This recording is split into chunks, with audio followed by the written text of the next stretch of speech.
Hello everyone, welcome to दापूस learning. मैं अनुराधा। आज हम लोग करने वाले हैं क्लास 9th हिंदी विषय का चैप्टर फर्स्ट, प्रेमचंद द्वारा लिखित कहानी दो बैलों की कथा का प्रश्न उत्तर।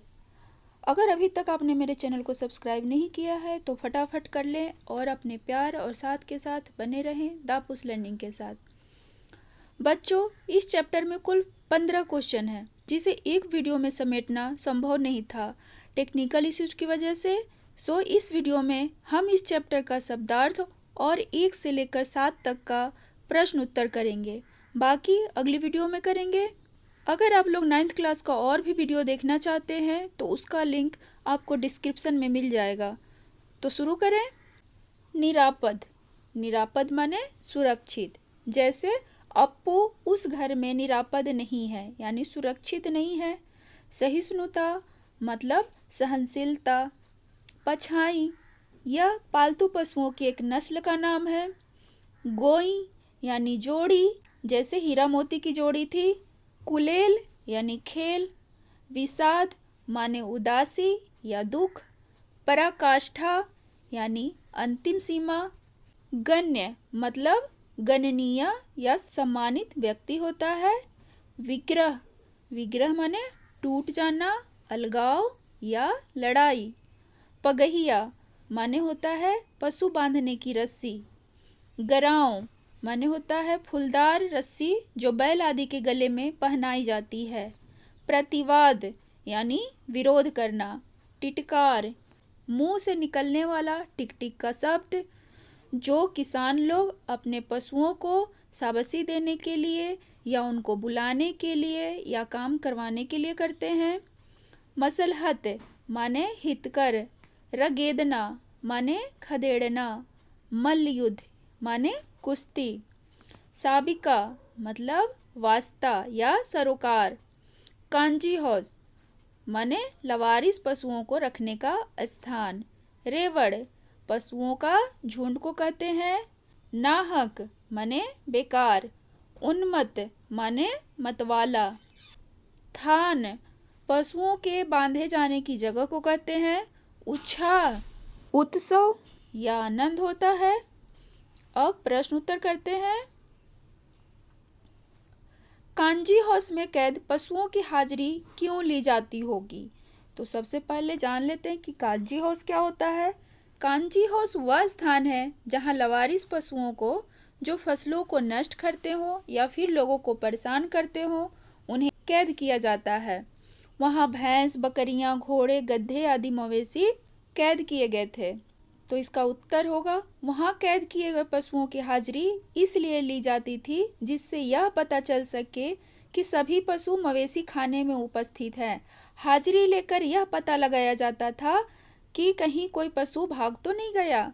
बच्चों, जब आप स्कूल जाते हैं तो आपका अटेंडेंस लिया जाता है ना फर्स्ट पीरियड में, इसलिए कि कौन सा बच्चा आया है कौन सा नहीं आया है, ये पता लगाया जा सके। दूसरा प्रश्न है, छोटी बच्ची को बैलों के प्रति प्रेम क्यों उमड़ आया? अगर आप लोगों ने ये कहानी दो बैलों की कथा पढ़ ली है और समझ में आ गया है तो इसका उत्तर आप खुद भी बहुत अच्छे तरीके से दे सकते हैं। तो कहानी में छोटी बच्ची कौन है? वह भैरव की बेटी है। उसका कोई नाम नहीं बताया गया है, छोटी बच्ची ही कहा गया है। तो क्या है कि उसकी माँ मर चुकी होती है और उसकी सौतेली माँ जो है उस पर बहुत अत्याचार करती है। तो उसका बैलों के प्रति प्रेम क्यों उमड़ आया था? तो इसका उत्तर होगा, छोटी बच्ची का हीरा और मोती के प्रति प्रेम होना बहुत ही स्वाभाविक था, क्योंकि उस बच्ची की सौतेली माँ उस पर खूब अत्याचार किया करती थी और इधर हीरा मोती भी अपने घर को छोड़कर दूसरे के घर आ रखे थे, जहाँ पर उनका उचित मान सम्मान नहीं किया जाता था। उनसे पूरा काम भी लिया जाता था और खाने को भी सिर्फ सूखा भूसा दिया जाता था, है ना। इसलिए बच्ची दोनों बैलों की व्यथा एवं आंतरिक पीड़ा को समझती थी। अतः अपना प्रेम प्रकट करने के लिए वह प्रतिदिन दोनों बैलों को एक एक सूखी रोटी खिला दिया करती थी। नेक्स्ट क्वेश्चन है, कहानी में बैलों के माध्यम से कौन कौन सी नीति विषयक मूल्य उभर कर आए हैं? नीति विषयक मूल्य वो होता है बच्चों जो मोरालिटी से संबंधित होता है, जैसे झूठ नहीं बोलना चाहिए, चोरी मत करो, अपने बड़ों का आदर सत्कार करो, अपने माता पिता का कहना मानो, किसी को दुख मत पहुंचाओ। तो ये सब क्या है? नीति विषयक बातें हैं, मूल्य हैं। तो इसका उत्तर यहाँ पर मैंने 4 पॉइंट में दिया है। पॉइंट में उत्तर देने से आपको याद भी जल्दी हो जाता है और पेपर में अच्छे नंबर भी आते हैं। तो पहला है, हीरा और मोती की मित्रता के माध्यम से लेखक ने यह बताना चाहा है कि सच्चा मित्र वही है जो संकट आने पर एक दूसरे का साथ दे। जैसे हीरा मोती एक दूसरे का साथ देते हैं और मुसीबत का मुकाबला भी डट कर करते हैं और एक साथ करते हैं। दूसरा है, मोती जब बच्ची की माँ को मारना चाहता है तब हीरा द्वारा कहना औरत जात पर सींग चलाना मना है, नारी जाति के प्रति आदर व सम्मान का भाव प्रकट होता है। तीसरा है, हीरा और मोती द्वारा 2 बार गया के पास से भागकर झूरी के पास आने से उनकी स्वामी भक्ति का आभास मिलता है। गया 2 बार अपने घर ले गया था उनसे खेत में हल जुतवाने के लिए, लेकिन वो दोनों बार भागकर अपने पहले स्वामी झूरी के पास आ जाते हैं, है ना। कांजी हाउस में कैद अन्य पशुओं को आजाद कराने में परोपकार की भावना दिखाई पड़ती है। अगला क्वेश्चन है, प्रस्तुत कहानी में प्रेमचंद के गधे की किन स्वभावगत विशेषताओं के आधार पर उसके प्रति रूढ़ अर्थ मूर्ख का प्रयोग न कर किस नए अर्थ की ओर संकेत किया है। रूढ़ अर्थ माने होता है, अगर आपको किसी को मूर्ख कहना है या परले दर्जे का बेवकूफ़ कहना है तो उसको लोग गधा कह देते हैं। तो इसका उत्तर होगा, प्रायः लोग गधे को रूढ़ अर्थ मूर्ख के संदर्भ में प्रयुक्त करते हैं, पर लेखक ने गधे की स्वभावगत विशेषताओं को देखकर उसे सीधा और सहिष्णु की वजह से उसे यह पदवी दी है। मतलब कि प्रेमचंद की नज़र में गधा मूर्ख नहीं है, बल्कि वो जरूरत से ज़्यादा सीधा और सहिष्णु है। इसकी वजह से वह ऋषि मुनियों की श्रेणी में आ जाता है। 5वां प्रश्न है, किन घटनाओं से पता चलता है कि हीरा और मोती में गहरी दोस्ती थी। तो पूरी कहानी ही हीरा और मोती की दोस्ती पर आधारित है। तो देखते हैं क्या क्या है।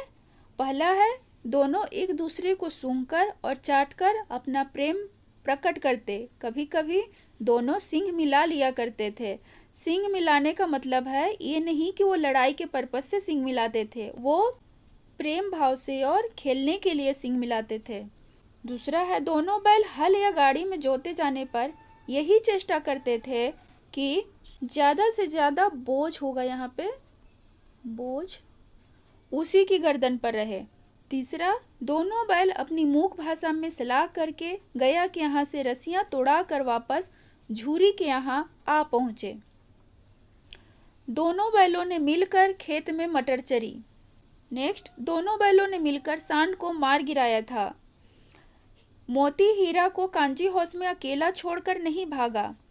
दोनों बैल डढ़ियल आदमी से जान छुड़ाकर इकट्ठे भागे थे।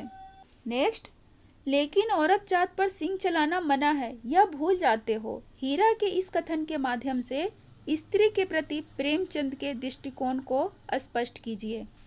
उत्तर है, हीरा के इस कथन के माध्यम से प्रेमचंद नारी को सम्मान की दृष्टि से देखते थे।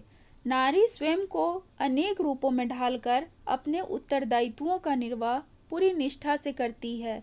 वह अलग बात है कि परिस्थितिवश उसके स्वभाव में थोड़ा बहुत परिवर्तन आ जाता है।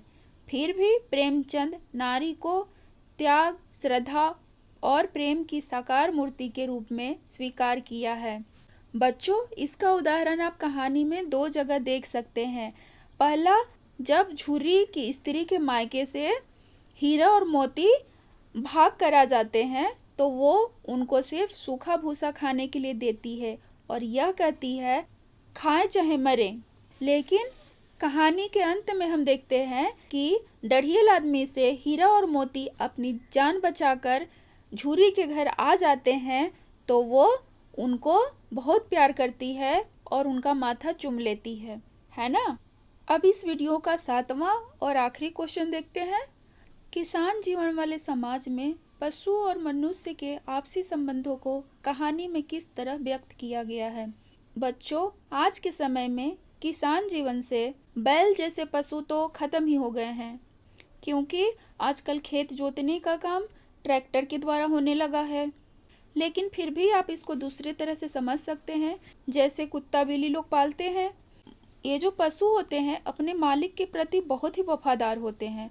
वैसे ही उस जमाने में जब बैल जैसे पशु और गाय भैंस जैसे पशु जो होते थे, तो दोनों के बीच के संबंध को कहानी में दिखाया गया है। तो इसका उत्तर होगा, किसान जीवन वाले समाज में पशु और मनुष्य का घनिष्ठ संबंध होता है। झुर्री जब अपने दोनों बैलों हीरा और मोती को अपने से अलग करता है तो वह बड़ा बेचैन होता है। लेकिन जब हीरा मोती भागकर वापस उसके पास आ जाते हैं तो वह बड़ा प्रसन्न होता है, उनको चूमता है, उनके लिए खाने का अच्छा बंदोबस्त करता है ना। तरह तरह के दुख उठाने और बिकने के बाद भी हीरा और मोती अपने पहले मालिक झूरी को छोड़कर कहीं नहीं जाना चाहते। वो कांजी हाउस का दीवार तोड़कर वहां तक पहुंचते हैं, फिर दढ़ियल आदमी से छुड़ाकर खुद को आते हैं, फिर गया के यहाँ से 2 बार भाग के आ जाते हैं। तो इन सबों से क्या पता चलता है कि किसान अपने पशुओं को परिवार के सदस्यों के समान स्नेह और देखभाल करता है, तो पशु भी उसके आत्मीयता युक्त भाव से स्नेह के बंधन में बंधकर सदैव उसके साथ रहना चाहते हैं। यह वीडियो आपको कैसा लगा कमेंट्स करके ज़रूर बताइएगा। देखने के लिए बहुत बहुत शुक्रिया।